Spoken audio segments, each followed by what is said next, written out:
Hello, my name is Garrow Alberson, and I'm the Director of Engineering and Public Works for the City of Brunswick, Georgia.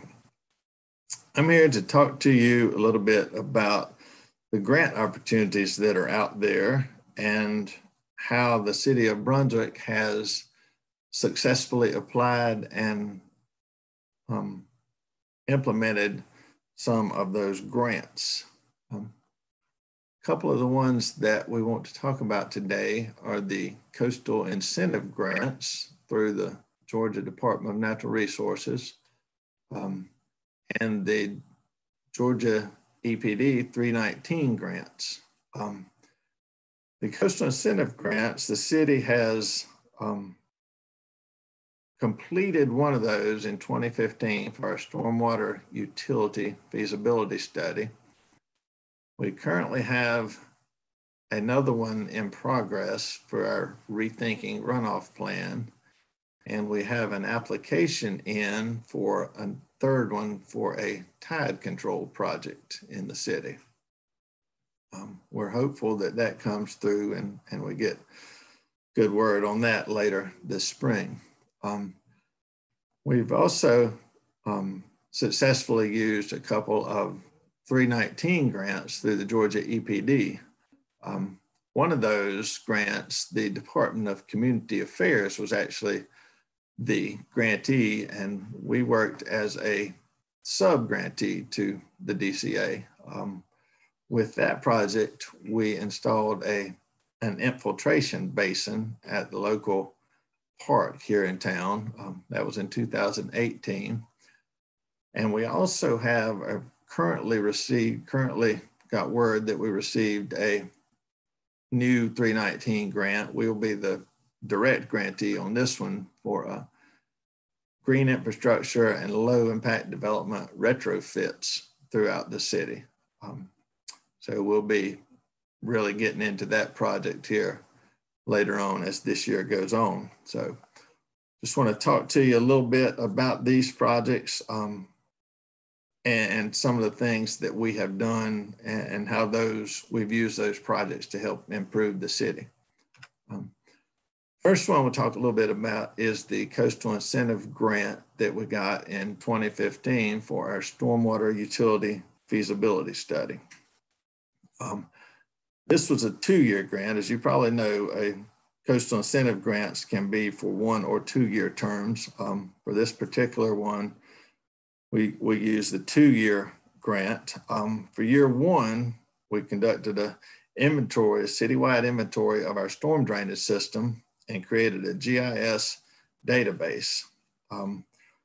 We also went and mapped most of the parcels in the city based on aerial photographs and recorded the amount of impervious surface on each parcel, and we used that to establish our equivalent residential unit, which is basically our billing unit for our stormwater utility. So that technical work was completed in year 1 of the coastal incentive grant. As we moved into year 2, we went into and created or determined our current level of service for our stormwater system at that time, and then determined where we wanted to be with that, what level of service we intended to try to get to with our stormwater system.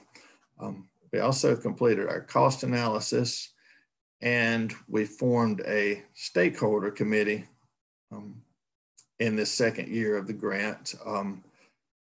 Several people, members of the committee, were from different organizations around town who were experienced with stormwater and who had a significant interest in this project, and use that committee for advice and guidance kind of going forward. Taking all of this information from these 2 years then from this grant, we were able to put together a package to take to our city commission that says, here's what we can do with the stormwater utility. Here's, currently where we're at and what we're putting into the stormwater. this stormwater utility will bring in X amount of money. Here's the benefits we'll get out of that, and recommendations of going forward. Long story short, our commission ultimately did approve the formation of the stormwater utility, and it was implemented in 2018. And so far, it has been a tremendous success. We've been very happy with it. A couple of the things that we have accomplished with that is additional salaries or additional personnel positions for our stormwater position. We recently were able to add 3 more positions for our crew members to help with maintenance and upkeep of our storm drainage system. We've also been able to continue the inventory and update of our GIS database, and through our maintenance activities and that kind of thing, and through our MS4 permitting every year. And we've also, some of the, I guess, the tangible things that we've been able to do is equipment purchases through the utility. We've been able to purchase a new vac truck, purchase a new street sweeper. We have a camera vehicle on the way, and we purchased a new track loader. So that those are some of the more tangible things that we have accomplished with this stormwater utility. But the equipment, the salaries, the GIS database, none of that would have been possible probably without the coastal incentive grant and the funds that we were able to get from that, and kind of get this project kicked off. So that's been a very valuable project that is accomplished through the coastal incentive program. Another one to talk about is the bioretention cell at Howard Coffin Park. As I mentioned in the intro, this was a 319 grant that was awarded to the Department of Community Affairs. We partnered with UGA Marine Extension as sub-grantees to the DCA, Department of Community Affairs. And the project was to identify and assess and design low impact development or green infrastructure, BMP, here in town, and install that, and then kind of use that as a teaching tool and a tool for others around town. We selected Howard Coffin Park as our site.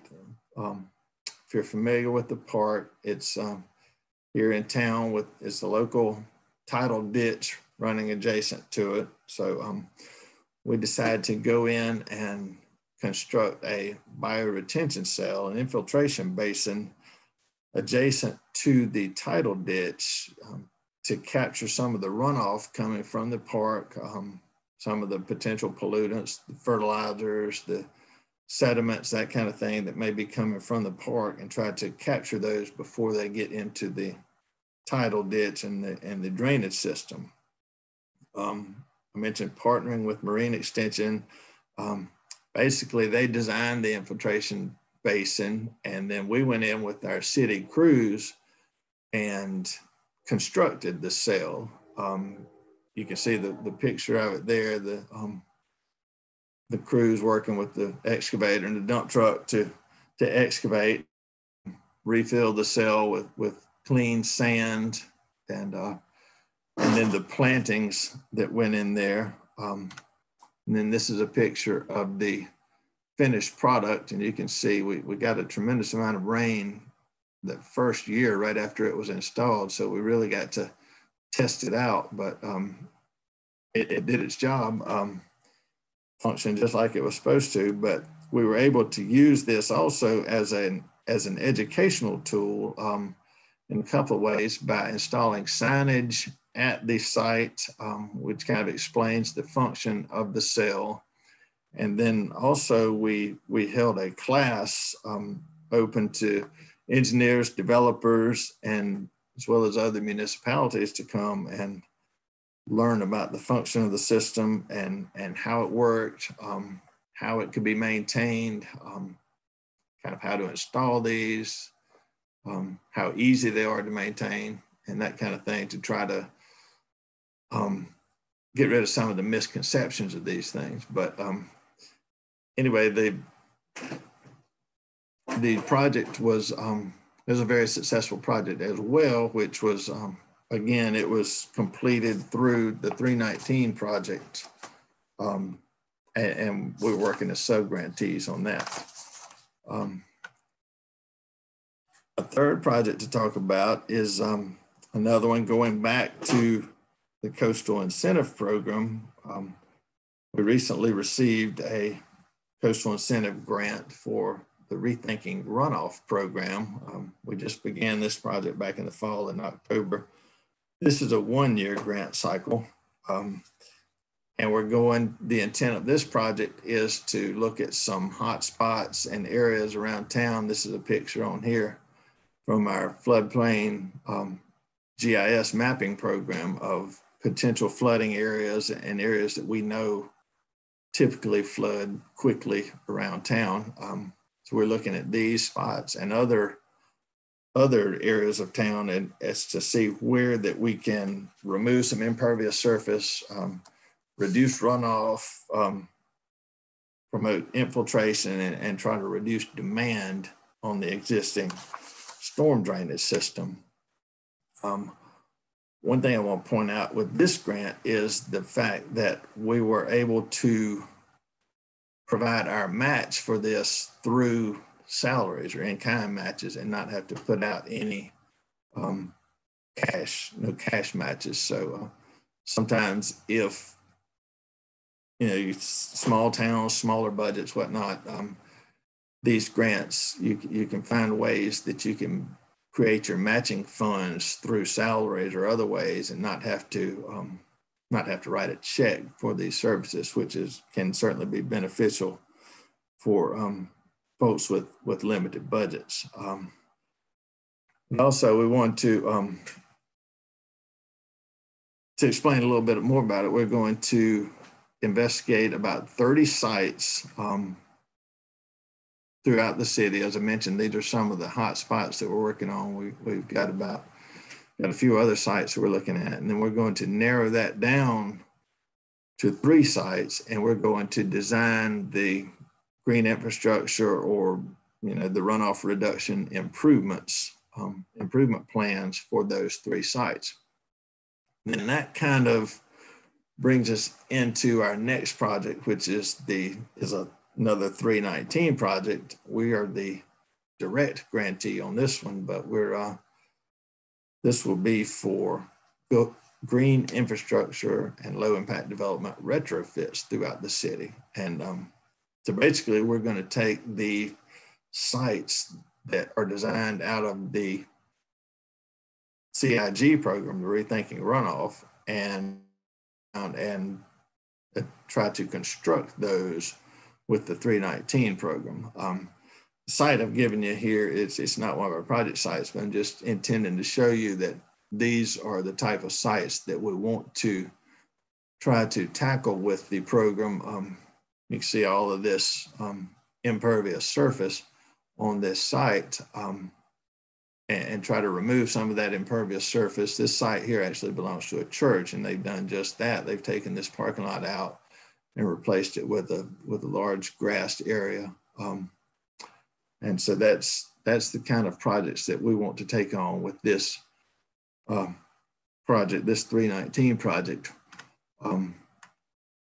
This is one of the sites that we will be looking at as far as that. This is the fire station in town. This is actually right across the street from that particular church, but you can see the parking area on the right side of the station there is completely impervious. So we want to take out that surface, go back with a permeable pavement or some kind of pavers that will allow some infiltration and reduce the runoff that is coming off of that site. So that's the project that we will be getting into later on this year.